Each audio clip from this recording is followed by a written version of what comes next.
Hi, Christine McDaniel here, host of the Health and Happiness Hacks Wellness Show. It's a weekly show. We're filming here today at Chateau, Sorrento Valley. And Jenn is here with me. And what's exciting about Jenn is I've actually seen her speak both January and February. She spoke at the San Diego Biohacking Group that we're both members of. And that's a great group. If you're here in San Diego, look them up on meetup.com. It's San Diego Biohacking Club, and we're also on Facebook also, so you could join that community. I'll go ahead and let Jenn explain what she does and how she helps people with their health and wellness. Thanks, Christine. It's so exciting to be here with you today. I am Jenn Malecha. I'm the Wholistic Health Boss, and essentially I help busy, health-minded professionals find the missing pieces to their health and look at it on a deeper level so that we can actually fix what's going wrong so that they can start feeling like themselves again. So I have been in the health and wellness industry for over a decade now. I started as a personal trainer, and now I am a functional diagnostic nutrition practitioner, which is a mouthful. But essentially what that means is that I'm a health practitioner, very similar to a naturopathic doctor, except for I don't diagnose or write any prescriptions. So I run functional lab testing on people, typically lab testing that they can't access through their typical doctor, to look at things like cortisol and sex hormones and the rhythms of those, as well as their immune system, the metabolic system, and also their gut system. And then from there, we will kind of even dive deeper sometimes into looking at the cellular level of how their body is functioning, because that was part of my story, was that everything on paper, my blood pressure, cholesterol, everything always looked normal, but on the inside I didn't feel like myself. My energy was really low in the afternoon times. I struggled with that a lot. I had skin cancer at a really young age, at the age of 24. And it was not genetic in my family, so it was literally a product of my body and my health. But every time I would go to the doctor, they would say, oh, you're the healthiest person we've seen in a long time. But on the inside, things just really weren't right. And so my goal now in my practice is to empower other people who know that there's something not right in their body, because you know your body better than anybody else does. And I want to give them access to the tools and the resources and the information to kind of hack themselves and figure out what's going wrong. And another little piece of my story too is recently I was diagnosed with an autoimmune thyroid disorder called Hashimoto's, and which is very common among women. I think they say that 8 in 10 women will have some type of thyroid condition in their lives, and the majority of them will have Hashimoto's as well. And it chronically is going misdiagnosed all the time. So again, like my goal in the work that I do is really to empower other people to have access to these resources and tools and the testing, and to help guide them, because once you have this information, it can also be really overwhelming. Like, now I know that my body's a mess on the inside, and what do I do? So with all that information, I help to create a health rebuilding plan that is realistic and sustainable and actually produces long-term results. And we do that. I work with the client to create a healthy lifestyle that is on the foundation of the proper diet that is right for their body. So understanding what foods are right for your body specifically. One of my taglines is that there's a difference between eating healthy and eating right for your body. Eating right for your body will include healthy foods, but not every healthy food is right for your body. So helping you understand that, as well as understanding what your body needs in terms of rest,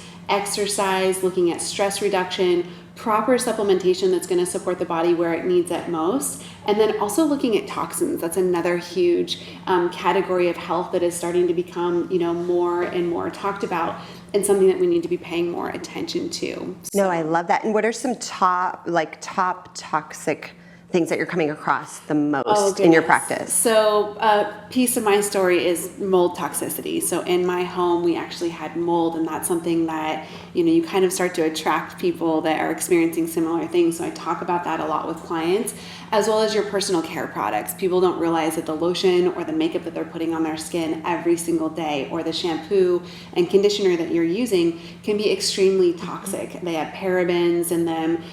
If you have a gluten sensitivity or like an autoimmune disorder like I do, gluten is like a huge thing. And so gluten can be hiding in, like, it was in my shampoo and my conditioner. And I was using Aveda. I thought I was using this really expensive, all natural shampoo and conditioner, and it turns out that it had hydrolyzed wheat protein in there. So I was getting gluten exposure all the time, which if you have Hashimoto's, then that can cause the body to attack the thyroid even more whenever you're exposed to gluten. Which one did you switch to, shampoo and conditioner? I love, my hair is feeling so soft today because of this. It's called the Original Sprout. It's actually it's been created for babies. It's a baby shampoo, but it worked phenomenal for adults. And for any of you out there who have children, what better than to have like one product that the entire household can use?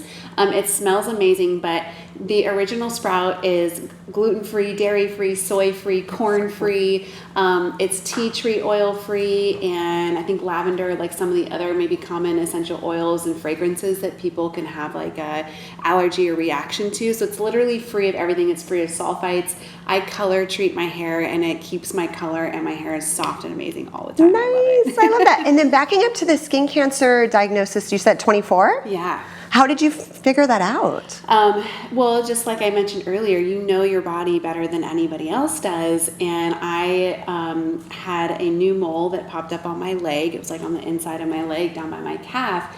And it just didn't feel right to me. It felt like something foreign. And so I went to the dermatologist, and I had melanoma, the bad kind, and they did a whole body scan, and it turns out that I had 2 other spots on my back too. They were not connected, so it wasn't like it was spreading. I just had multiple spots of it. And so now I'm over the 5-year mark of being cancer free. Like once I had those spots removed, they've never come back, and I really attribute that to the work that I've done in my health and hacking it on a functional level to understand it better. Oh, that's awesome. Oh my gosh, how scary. And especially at that age too. Yeah, it was, I definitely had a freak out moment. I was like, oh my God, I can never go out in the sun again. Oh no, yeah. And living in San Diego, it's not good. And I am such an outdoors person. I prefer to be outdoors all the time. And so again, I have to lather myself in sunscreen, like finding non-toxic sunscreens. For when I am outdoors, wearing a hat, those kinds of things are so important to me. But also the foundation of, I attribute the cancer probably to also, there was a lot of toxicity that was happening in my body. I was using a lot of commercial products that had toxins in them that were altering and mutating cells and things like that. And I wasn't eating the greatest diet. I mean, who at the age of 24 is really eating healthy yet, right? Yeah, that's true. It doesn't happen until later for most of us. So I attribute being cancer-free to just making a lot of lifestyle changes that have supported my body better. And then talking about self-care, I always love to ask this question of all our guests. Like, what do you personally do for self-care? What don't I do for personal self-care? It's been an evolution for me. I mean, I, as a personal trainer, started out exercising. I mean, I was always exercising. So at the time, that's what my primary mode of self-care was. Like, I really didn't do anything else. And then as I've lived into this healthier lifestyle more, just taking time for myself is really important. So over the years I've evolved. I think meditation is a cornerstone of my self-care. I meditate at least once a day, sometimes twice. Always in the morning time, because that's how I start my day off. And then if I have time in the evening, I'll do it a second time in the evening. And putting nutritious food in my body. I think that when I talk with people, there's a lot of things in our environment that we can't control, like the toxins that we're exposed to. I mean, and even where we're shooting our videos right now, there's, maybe fire retardants or stain, protectants on the furniture and things like that. But food is the one thing that you, for the most part, have 100% control. And so that is like a primary mode of self-care for me, is really being conscious and aware of what it is that I'm putting inside my body, and honoring my body in that kind of way too. That's a way for me to show my body love, is by making healthy food choices. And I'm human. I don't eat perfect all the time. That's my next question. I love do you have cheat days? I love my chocolate. I gave up caffeine a while ago, and working on just creating a balance with Hashimoto's. Like, one of my favorite cheats is like a maca green tea with some coconut milk, like a latte, iced latte is like one of my favorite things. And finding hacks for stuff like that. Like, I make some protein powder, double chocolate chip peanut butter cookies. Oh, yeah. That are really like high in fats and proteins and really low in like any kind of sugar, and definitely no processed sugar. So. And then going back to the meditation, how long do you meditate every day?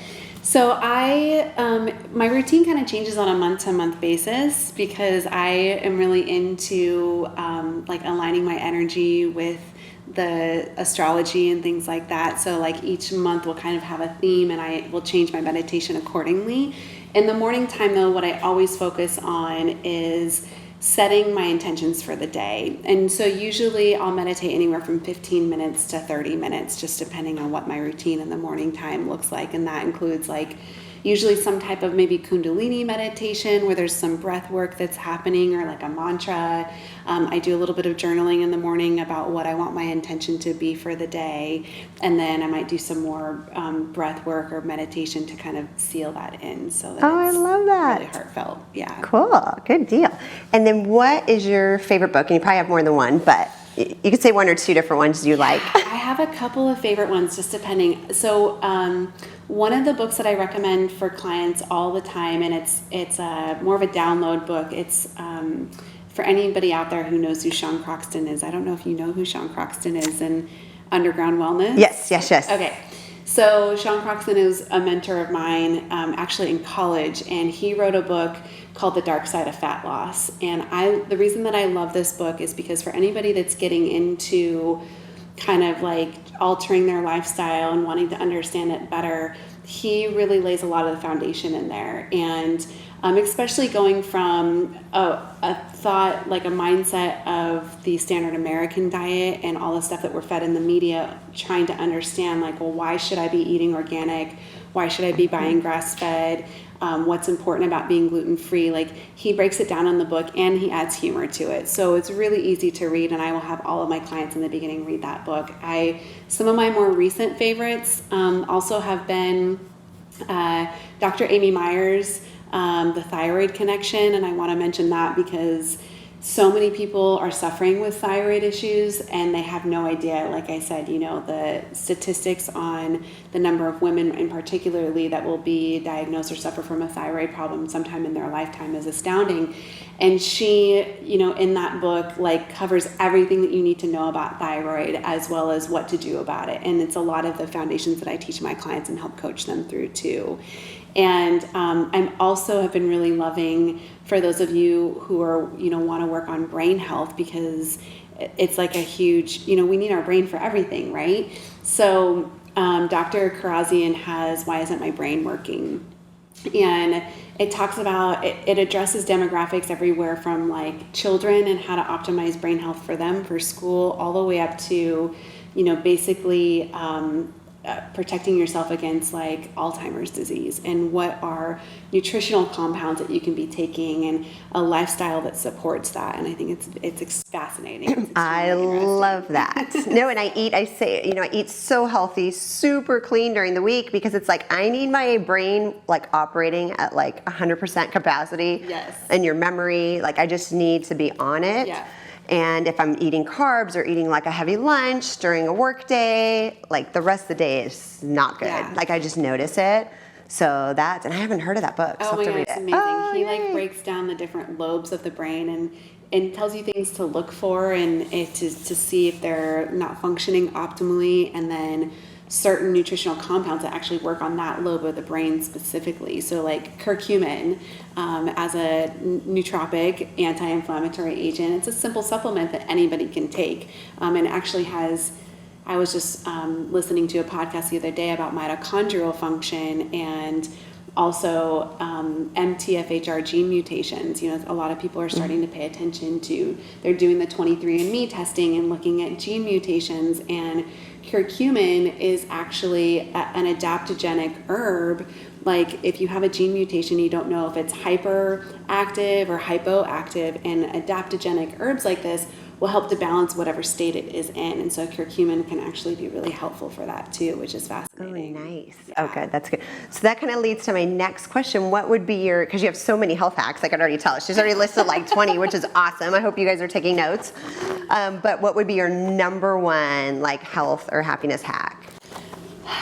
My number one, I would have to say, is meditation. Okay. It's really, and what's fascinating about it is my meditation practice has only been in place for a little bit over a year now. It was actually one of the last things that I've added in, and it has been life-changing for me, because I think one of the obstacles that so many people face is being connected with the body.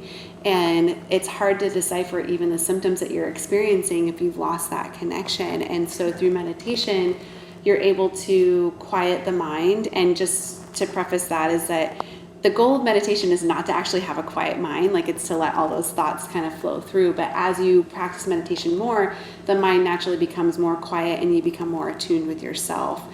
So I will have my clients do meditation because they can get more in touch with themselves, and then they can more clearly communicate with me like what's happening, and I can support them better. And for myself, also just being more connected with my body, like one of the probably biggest challenges for me has in healing my body, especially with Hashimoto's, has been dialing back my exercise, because being a personal trainer was like my foundation of how I got started. And I did some pretty serious training. I did fitness competitions and shows and things like that. And so changing my mindset to understand that when my body's fatigued, I actually shouldn't go to the gym and lift a whole bunch of weight is hard. But meditation helps me with that. So if I wake up in the morning and I meditate, then I'm able to clearly connect with my body and understand that maybe today's a better day for a walk, or yeah, I actually do feel good today. My body is okay to go to the gym, so that I'm not overly fatiguing it, because that's what people are doing all the time. So there's so many benefits, I guess, that come out of meditation that's why it's my favorite hack overall, and that connection it creates. No, and that's awesome that you mentioned just exercise. I know we're going to have, on a future episode, we're going to have somebody else speak too on CrossFit, because after you spoke, you were like, okay, these CrossFitters are like fatiguing their bodies. They're breaking down their bodies. They're just going hardcore, like all the way in. And so he does CrossFit, and I was like, hey, this is, which I believe that too. I was like, woo, that's like intense. And I don't know if, like, again, I'm not into CrossFit, so I don't know enough about it. So I was asking him. He goes, oh, no, there's definitely like a right way and a wrong way. So that was, I don't know if you want to elaborate a little bit on that about just. Yeah, I mean, what it really comes down to is most of the time exercise is good for us. Like when we exercise, it creates a good stress on the body where the body responds and it builds stronger bones and muscles. But when the body's already under a lot of stress, and when I use the word stress, I use it as a broad term. So stress is anything that kind of burdens the body in any kind of way. So if you're eating foods that aren't agreeing with your system, or if you have an autoimmune disorder, if you have hormone imbalances, if you're not sleeping well, if you have parasites, bacteria, yeast overgrowth, if there's toxins in your environment, all of that creates stress, and the accumulation of stress over time is what creates inflammation in the body. And so most people are, driving exercise. They're driving themselves into the ground with exercise because they want to lose weight. And what have we been taught? Like that calories in versus calories out, like you cut back your food intake and you exercise more, and that creates weight loss and supposedly health. I mean, that was the cornerstone of what I've learned in college, because I majored in fitness, nutrition, and health, and that's what we were taught. But what people don't pay attention to is that exercise can also be a stress, like a negative type of stress. So when the body is already under a lot of stress, the exercise can actually be causing more damage than good. And so that's where I work with clients, and we kind of do an assessment to see, how much stress are they experiencing in their life, looking at all of the different factors, and we might have to dial down the exercise. And so for me, with like when I was diagnosed with Hashimoto's, I was bound and determined to put this thing into remission as soon as possible. And in order to do that, I had to let my body rest and heal. And so that meant not running 5 miles on a Sunday. That meant like not lifting heavy anymore at the gym. That meant going to yoga more and doing more walking and meditating and really listening to what my body needs. I mean, then it's not easy all the time for me. Last week, I was like, Tuesdays are leg day. And I got up and I was really, really tired. It was kind of an emotional week for me. I had a lot of stuff going on. And I was still, even when I was meditating, like I was fighting with my ego about, I was like, but today's Tuesday, it's leg day, I have to go. And I pulled, I do these tarot, angel cards, and I pulled one and it was all about healing. And I was like, well, there's a sign, but no, today is Tuesday, it's leg day. Oh my gosh. And I literally went to go out the door to the gym, and I got halfway down the street and I forgot my towel. And I was like, that was the third sign. I was like, okay, I'm not going to the gym today. So I went back to the house and put my stuff down and just went for a nice walk to the beach. And I'm so grateful that I did, because the next morning when I woke up, I felt rejuvenated. Had I gone to the gym and done leg day, it would have been a vicious cycle of waking up on Wednesday feeling like overly fatigued. And then when that happens, the immune system in my body can't heal my thyroid. So it's little lessons like that along the way. And I received my Hashimoto's diagnosis in October, and I'm already weaning off of my medication because my body is healing by doing these things. So, oh, good. Yeah, it's listening to the body. It's not pushing ourselves, and I'm a very strong type A personality too. Yeah, no, nice. So I want to be out there performing, but you have to listen to your body and do what's right. And then I know you talk a lot, when I saw you speak, it was on gut health. Mm-hmm. So I don't know if you had some quick tips, obviously a good probiotic. I know you preach that. Yes, good probiotic. So basically everybody has an opportunity to heal their gut. I mean, there's all kinds of things that contribute to leaky gut and poor gut health that are in our environment amongst, potential foods that you might be eating. So I always say, like, everybody can benefit from a digestive enzyme, because my philosophy is that I want you to get the most bang for your buck with what you're putting in your mouth. So if you're out there buying organic foods and taking other supplements, but if you're not digesting very well, then all of that stuff is going to waste down the toilet. So to maximize digestion and the uptake of nutrients, I recommend everybody takes a digestive enzyme. And you might have to try a couple to figure out what really fits your body. Definitely a probiotic, 100% a probiotic. Fish oils are also really good. They help to reduce inflammation and heal the intestinal lining of the gut. Plus they're good for brain health and hormones and all of those other different kinds of things. And something that is fascinatingly like healing for the gut is actually just slowing down when you eat. So I will have my clients, we talk about stress and metabolism, and in our society these days, we're constantly eating on the go. I mean, we live in the fast food nation, or most of us are sitting at our desks, like eating while we're responding to emails, or in the car while we're on our way to work. And the body cannot adequately digest food when we're in a flight or fight, like stress response. So when you're moving really fast through life like that, you're in a fight or flight response. The only time that you can really adequately digest is when you're in parasympathetic mode, which is the rest or digest mode. And so there's something that you can do to instantly get your body out of fight or flight and into parasympathetic. You can just do some deep breathing. So I have clients do something that's called the 5-5-7 breath, or some people know it as a 5-5-5 breath, where you inhale for 5 seconds, hold it for 5 seconds, and then a long exhale for 5 to 7 seconds, and have you do that a couple times. That helps to bring you into that parasympathetic rest and digest mode. And when you're in that place, your body will produce more of its own salivary enzymes and digestive enzymes in the stomach so that you can actually digest your food. That should have been your number one health hack. That's a good one. I didn't even know this trick. Woo! Yeah, I'm always eating and running and going. And I've seen it cure like IBS, acid reflux, like instantly when you actually stop and slow down and eat and do this deep breathing. Like, people have amazing results from it. That's, and how many five? Yeah, I know, right? I love it. She did. So 5-5-5. So do that how many rounds? I say anywhere from 5 to 10 rounds. Okay. Cool. 5 at a minimum, if you have time to do 10. And I was like, and it's something that you can do even if you're sitting in a boardroom with a bunch of people at a work meeting. Nobody's going to know that you're sitting there doing like deep breathing. Or if you're in a car with coworkers going to grab lunch or walking somewhere, like nobody's going to know that you're doing it. So it's something that you can do anywhere. And it's really helpful for, I mean, even like anxiety. I've had a client who was anxious with flying, and she used it before she got on a plane, and she said that it was really helpful for her too. I love it. Well, good, Jen. Well, thanks so much. I definitely want everybody, the audience, to know where they can find you. So let them know. So I'm on Instagram and Facebook. You can look up the Wholistic Health Boss, and holistic is spelt with a W. So it's WHOLISTIC, holistic. And that's also my website, holistichealthboss.com. So you can follow me Instagram, Facebook, or check me out at holistichealthboss.com. Yay, and of course we'll have that in the show notes too, so you can definitely find Jen. And while you're there, you can always make sure to subscribe to our channel, make any comments.